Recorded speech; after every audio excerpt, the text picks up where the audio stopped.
भारत में 4 लाख मठ मंदिर सरकार के कंट्रोल में है।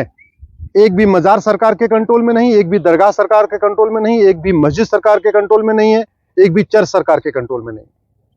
मठ मंदिरों को कंट्रोल करने के लिए सरकार ने 35 कानून बनाए हैं। अलग अलग राज्यों ने कुल 35 कानून हैं, जबकि मजार, दरगाह, चर्च और मस्जिद के लिए एक भी कानून नहीं। मठ मंदिरों की 1 लाख करोड़ की प्रॉपर्टी पे सरकार ने कब्जा किया हुआ है, लेकिन मस्जिद और चर्च की 1 रुपए की प्रॉपर्टी पे सरकार का कब्जा नहीं है। मुंबई में सिद्धि विनायक मंदिर सरकार के कंट्रोल में है, लेकिन हाजी अली की दरगाह सरकार के कंट्रोल में नहीं है। राजस्थान में पुष्कर जी का मंदिर सरकार के कंट्रोल में है, अजमेर शरीफ की दरगाह सरकार के कंट्रोल में नहीं है। कश्मीर में वैष्णो देवी मंदिर सरकार के कंट्रोल में है, हजरत बल की दरगाह सरकार के कंट्रोल में नहीं है।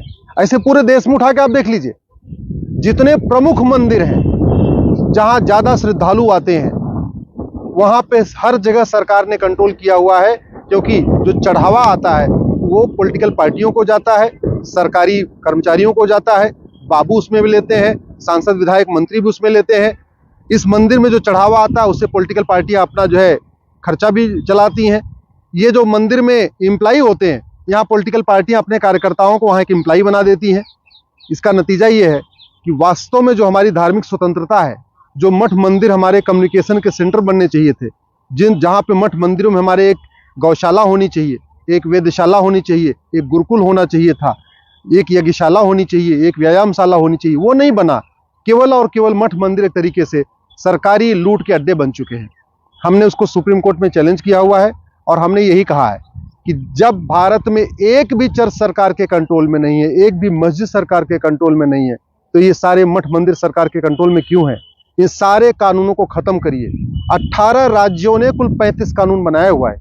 18 राज्यों ने 35 कानून, जबकि चर्च के लिए किसी एक राज्य ने कानून नहीं बनाया, मस्जिद के लिए किसी एक राज्य ने कानून नहीं बनाया। संविधान का आर्टिकल 26 कहता है सबको अपने अपने धार्मिक स्थानों के निर्माण का अधिकार है, धार्मिक स्थानों के रखरखाव का अधिकार है, धार्मिक स्थानों को मैनेज करने, मेंटेन करने का अधिकार है, लेकिन हिंदुओं को नहीं है। हिंदू एक तरीके से सेकंड क्लास सिटीजन हो चुके हैं। आज आंध्र प्रदेश का जवाब आया है, जहां पे तिरुपति मंदिर को उसने कंट्रोल किया हुआ है आंध्रा ने, वो छोड़ने के लिए तैयार नहीं। इसी तरीके से तमिलनाडु में बहुत सारे मंदिर हैं सरकार के कंट्रोल में है, सरकार के कंट्रोल में है। तमिलनाडु की सरकार भी उसका विरोध कर रही है, वो भी मंदिरों को छोड़ना चाहती है।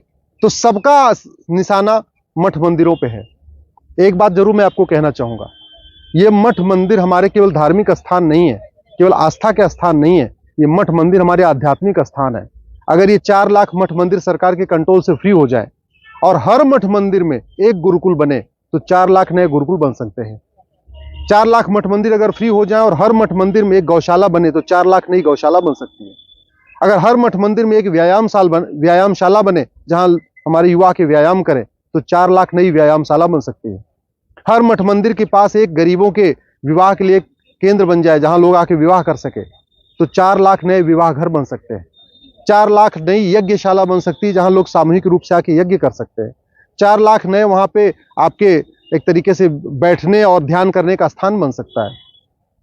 मैं आपसे निवेदन करता हूं, अगर आप भारत की संस्कृति को मजबूत करना चाहते हैं, आप चाहते हैं सनातन संस्कृति मजबूत हो, तो फ्री टेम्पल्स के लिए आवाज उठाइए, मठ मंदिरों की मुक्ति के लिए आवाज उठाइए।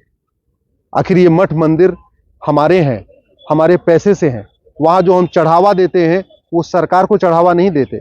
हम जो वहां चढ़ावा देते हैं वो केवल भगवान के लिए चढ़ावा देते हैं। तो जो भगवान का चढ़ावा आना चाहिए वो केवल सनातन धर्म के प्रचार प्रसार पे खर्च होना चाहिए।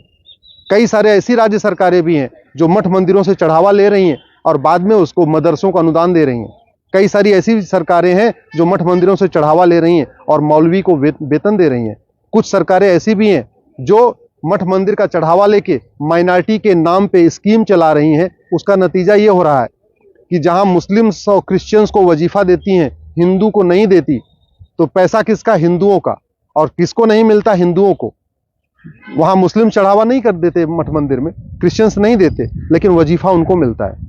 और इसके कारण ये जो माइनॉरिटी स्कीम चल रही है मठ मंदिरों के पैसे से, इसके कारण स्टेट स्पॉन्सर्ड कन्वर्जन हो रहा है। स्कूल में पढ़ने वाला एक हिंदू का बच्चा, एक मुस्लिम का, एक क्रिश्चियंस का, हिंदू के बच्चे को वजीफा मिल रहा है, मुस्लिम के बच्चे को, हिंदू के बच्चे को वजीफा नहीं मिलता, मुस्लिम क्रिश्चियंस को मिलता है। तो नतीजा वो गरीब हिंदू अपने रिलीजन के काले में वो भी क्रिश्चियनिटी लिखवा देता है। पैसा किसका? हिंदुओं का। कन्वर्जन किसका हो रहा है? हिंदुओं का।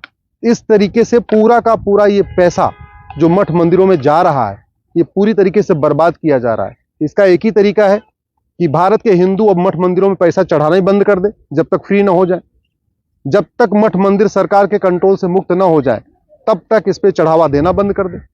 और दूसरा तरीका है कि मठ मंदिर फ्री कराने के लिए आवाज उठाए। ये आपको तय करना है, आपको चिंता करना है, आपको सोचना है। लेकिन मेरा ये मानना है कि जैसे क्रिश्चियंस को अपना चर्च चलाने का अधिकार मिला हुआ है, मुस्लिम्स को अपनी मस्जिद चलाने का अधिकार मिला है, ऐसे हिंदुओं को अपना मंदिर चलाने का अधिकार मिलना चाहिए। जैन मंदिर का चलाने का अधिकार जैन को मिलना चाहिए। बौद्ध जो मंदिर है उनको चलाने का अधिकार बौद्ध को मिलना चाहिए। सिख गुरुद्वारा चलाने का अधिकार सिखों को मिलना चाहिए। और जितने मठ मंदिर हैं, हिंदू मठ मंदिर, उनको चलाने का अधिकार हमारे हिंदुओं को मिलना चाहिए। और इसके लिए वहाँ जो नियम कानून बने वो शंकराचार्य जी बनाएंगे। हमारे यहाँ इतनी सारी समिति हैं, अखिल भारतीय संत समिति है, अखिल भारतीय अखाड़ा परिषद है, और महामंडलेश्वरों की अपनी अलग अलग से समिति है। वो बैठ के अपना चार्टर बनाएंगे, उस पैसे से क्या क्या करना है वो तय करेंगे। सरकार का इसमें हस्तक्षेप नहीं होना चाहिए। मैं आपसे निवेदन करता हूं, इस आवाज को अधिक से अधिक उठाइए, नहीं तो मठ मंदिर कभी आपके मुक्त नहीं हो पाएंगे।